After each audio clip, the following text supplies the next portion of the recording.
Welcome to my channel. I never thought a single act of curiosity could spiral into a life I wasn't prepared to live. My name is Ryan, a 24-year-old graphic designer who had always appreciated beauty in all its forms, but mostly from the safety of observation. My apartment, cluttered with sketches, half-empty coffee mugs, and a wardrobe that leaned heavily toward the practical, was my sanctuary. It was predictable, safe, and utterly mine. That predictability ended the day I found myself standing in my girlfriend Emma's bedroom, staring at her meticulously organized wardrobe, and making a decision that would change everything. Emma wasn't just beautiful. She was meticulous, confident, and had a way of commanding attention without ever raising her voice. She worked as a fashion stylist, which explained the flawless taste evident in every corner of her apartment. Her clothes were more than garments, they were statements. Dresses with intricate details, skirts that whispered elegance with every fold, and accessories that could transform any outfit into a vision.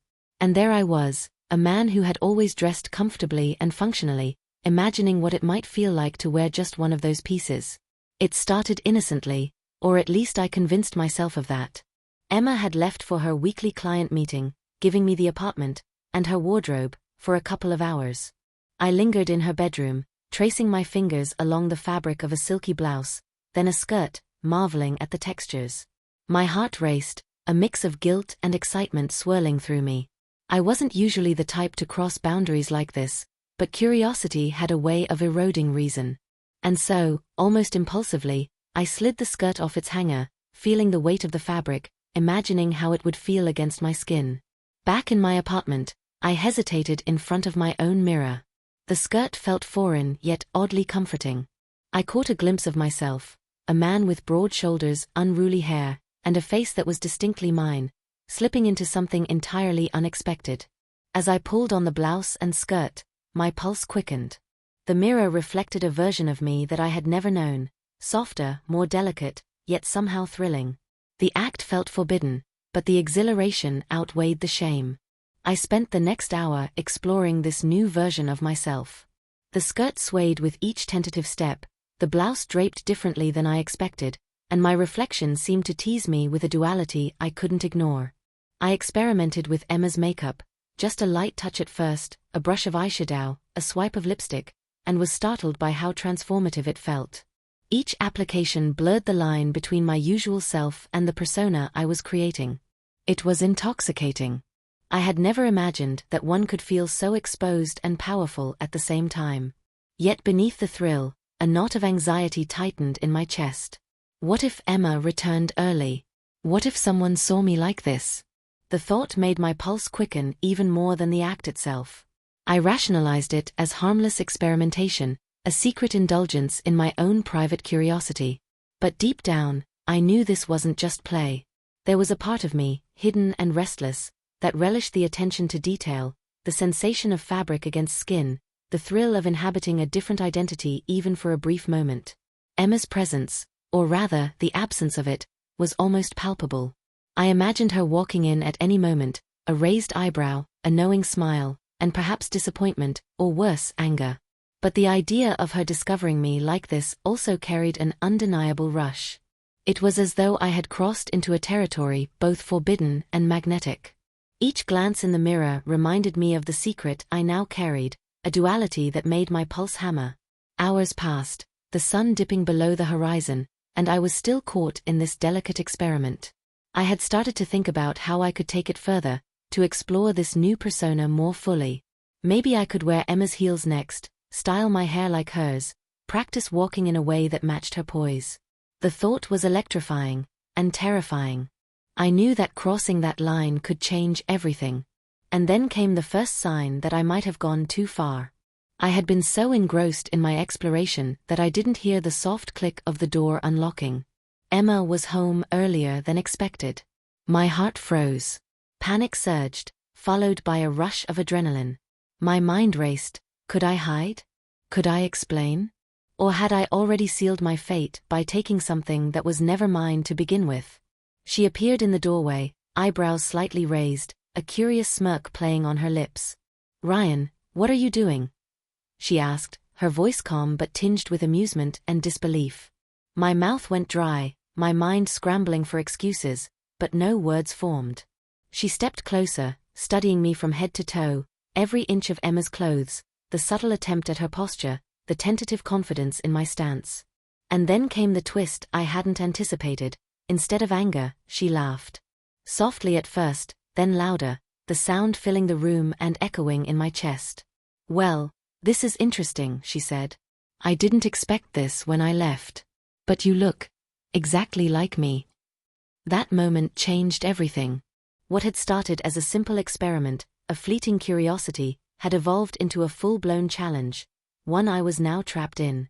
Emma's eyes gleamed with mischief, a hint of challenge, and an unspoken promise that nothing would ever be the same. I realized in that instant that this was no longer about curiosity or play. I had crossed into a world of suspense, transformation, and uncertainty. One where every choice carried weight, and every step could lead me deeper into a life I had only begun to explore.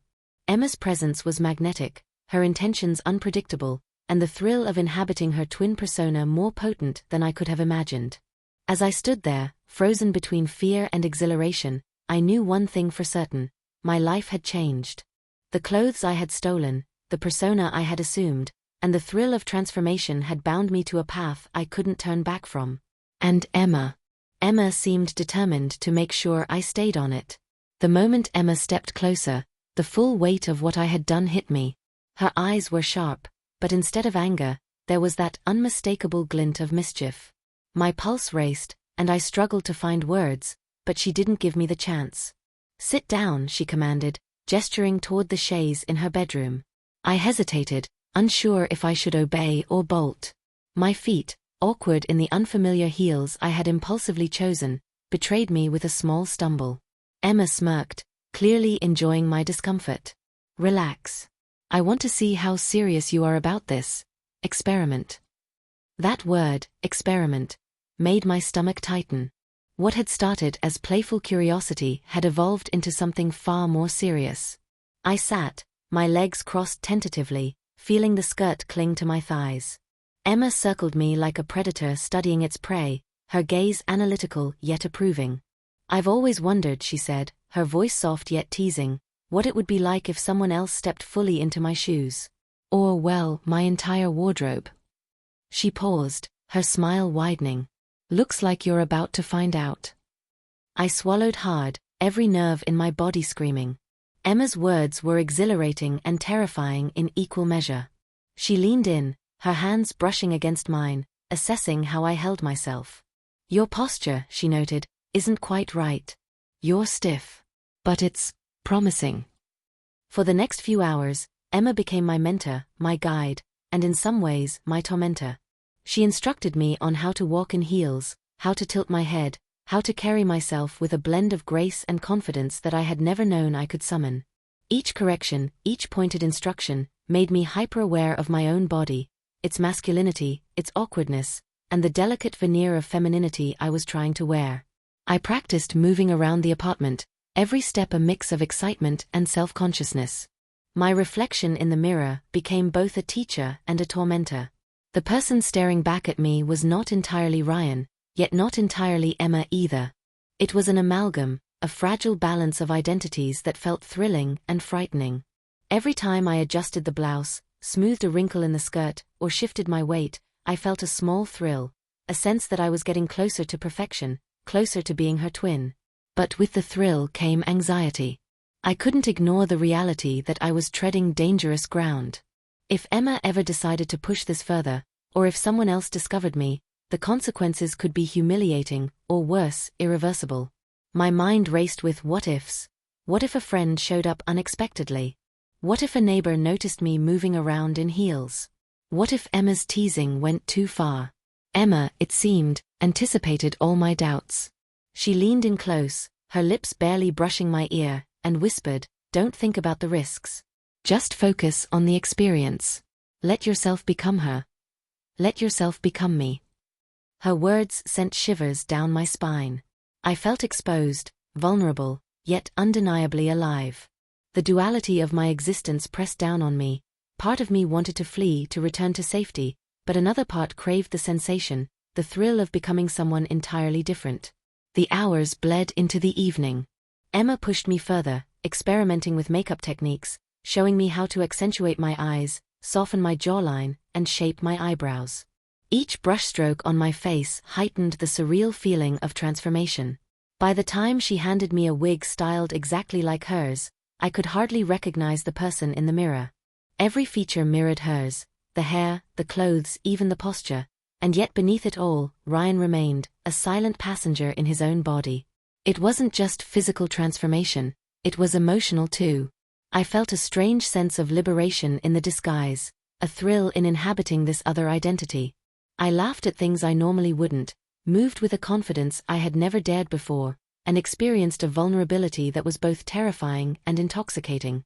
Each gesture, each word, each glance in the mirror reminded me that I was balancing on a razor's edge between exhilaration and exposure. Emma, sensing my internal conflict, intensified the challenge. She suggested a test. I would step out into the hallway dressed as her, walk down to the lobby, and interact with the building staff without revealing my identity. My heart thundered at the thought. Every step outside was a potential disaster, every encounter a risk of discovery. The moment I emerged into the hallway, the reality of the situation hit me. The carpeted floor, the soft hum of the elevator, the watchful eyes of neighbors, all of it seemed magnified.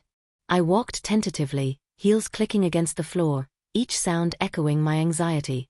But as I reached the lobby, something unexpected happened. A thrill surged through me. I was visible, yet disguised. I was performing, existing in a space where I could be both hidden and observed.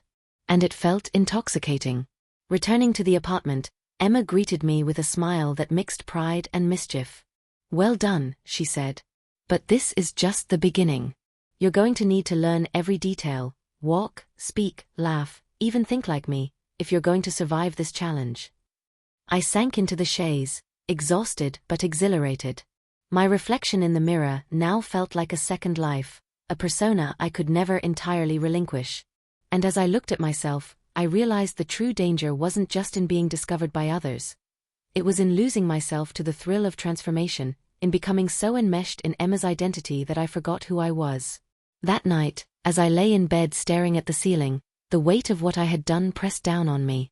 I had stolen her clothes, yes, but in doing so, I had stepped into a world I didn't fully understand. Emma's eyes, her teasing, her challenge, they lingered in my mind. The line between curiosity and obsession blurred. My heart raced, torn between fear and desire, anxiety and thrill. And somewhere in the back of my mind, a chilling thought took root. What if this was permanent? What if the line I had crossed could not be undone? The risk, the suspense, the intoxicating sensation of living as her twin. It all left me suspended in uncertainty. My life had shifted in ways I could never have predicted, and the night was far from over. The next morning began with a cold thrill running through me. Emma had made it clear the challenge wasn't over. If anything, it had only just begun. I awoke wearing the wig she had insisted I leave on overnight, the skirt and blouse I had worn the day before carefully draped over the chair. My reflection in the mirror was jarring. Every detail of Emma's appearance, every nuance of her posture and gestures, perfectly mirrored by me. And yet, underneath Ryan, the nervous, guilty, utterly unprepared Ryan, was still there. Emma entered without knocking, her smile sharp and deliberate. "Time for the real test," she said, hands on her hips. "You're not just going to practice in this apartment anymore. You'll go out, interact with people, and maintain the illusion of being me. If you fail, there are consequences." Consequences. My heart thudded. What could those be? I didn't need to imagine for long. Emma had an aura of quiet control, the kind that made you obey without question.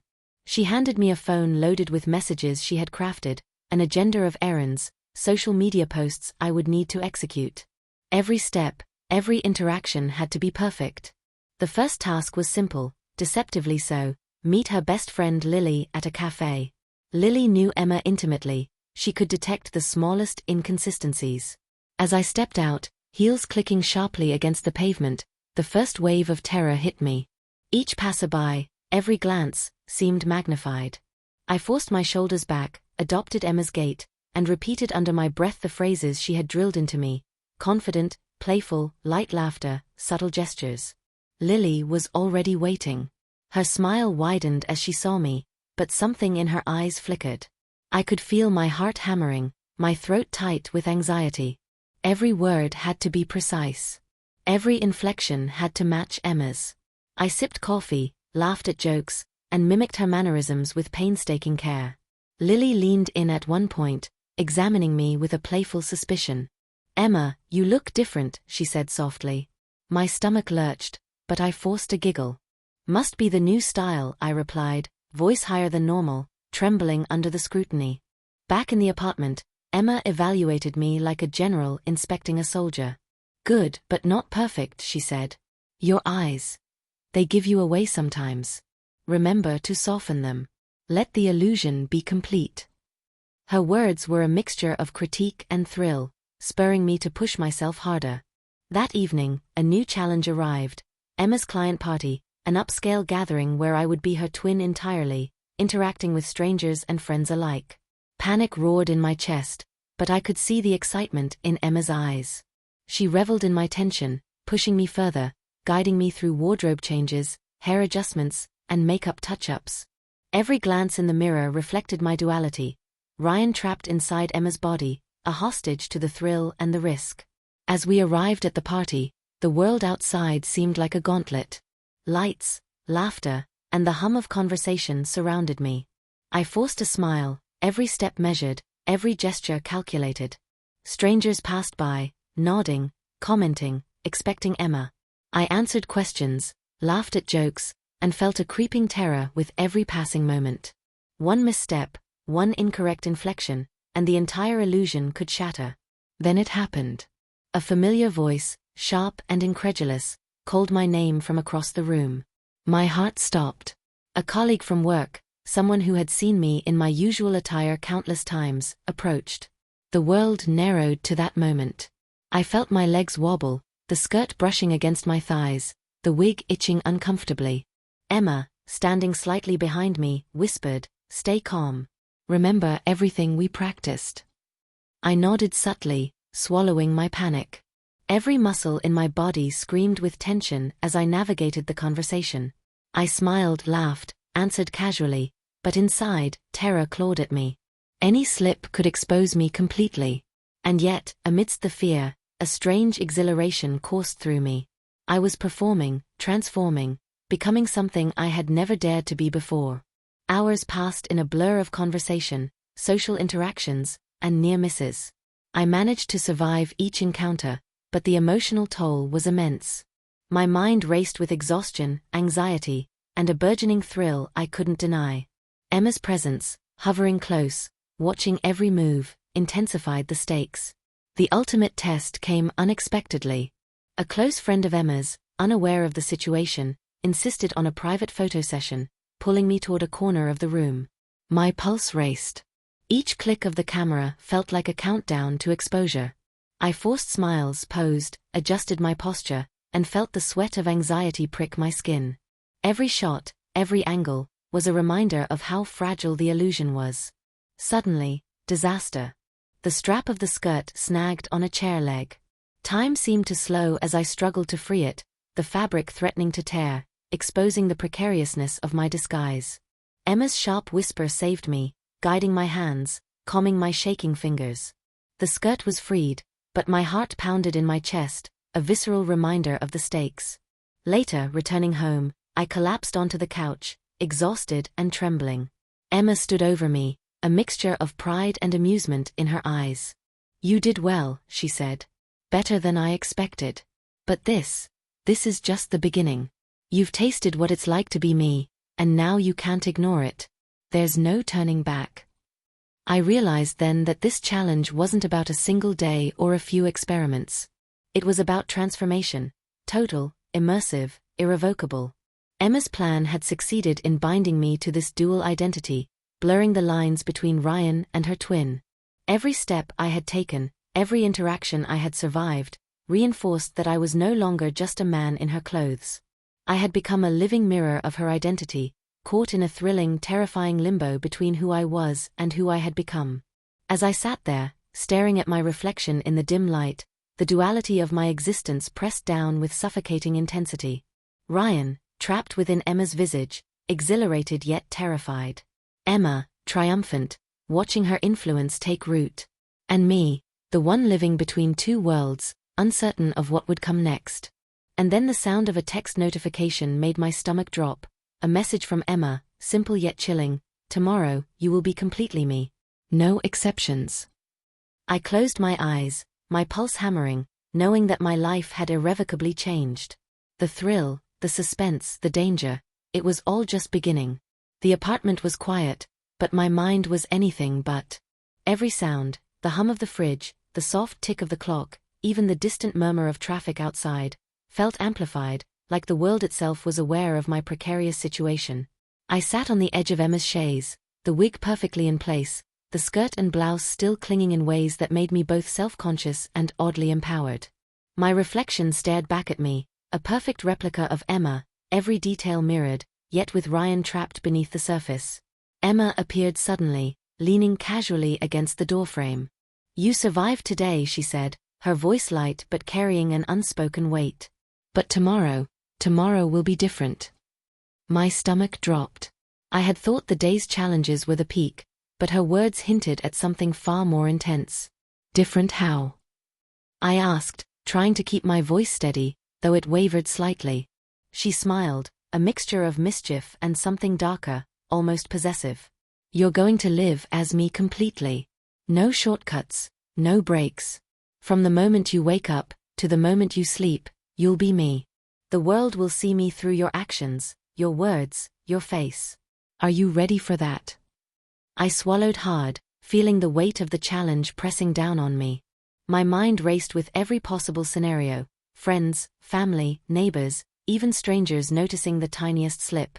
Panic and thrill coexisted in a chaotic tangle. I realized I wasn't just performing Emma for a few hours anymore. I was stepping into a life, a persona, that might blur my own identity irreversibly. Emma approached slowly, her eyes locking onto mine. "Remember," she whispered, her voice soft yet commanding, "there's no going back once you take this step. You wanted to know what it feels like. Now you'll live it." The reality of her words hit me like a jolt.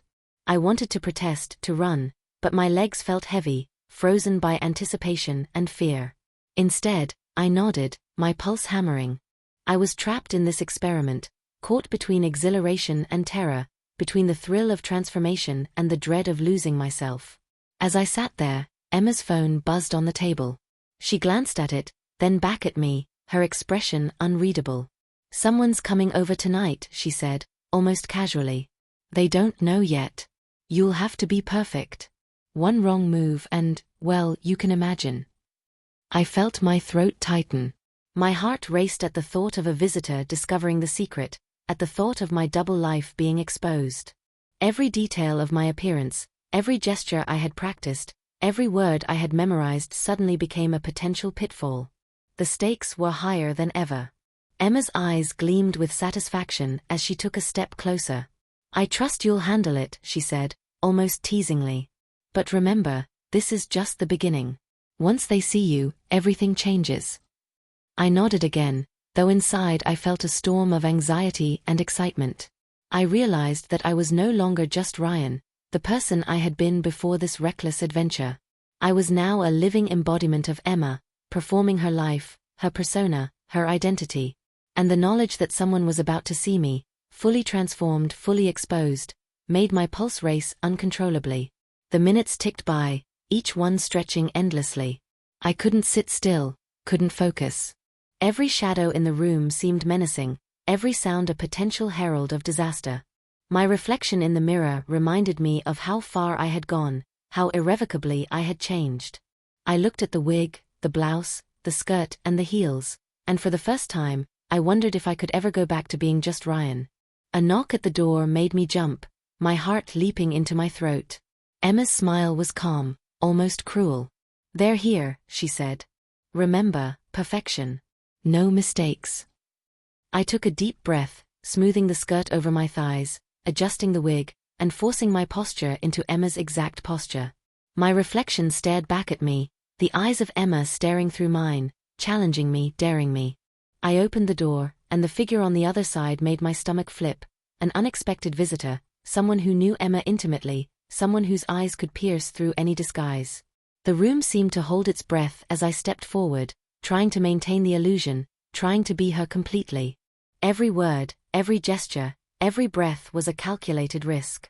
And as the visitor stepped closer, a part of me, the part still human, still Ryan, wondered if this was the moment it all unraveled.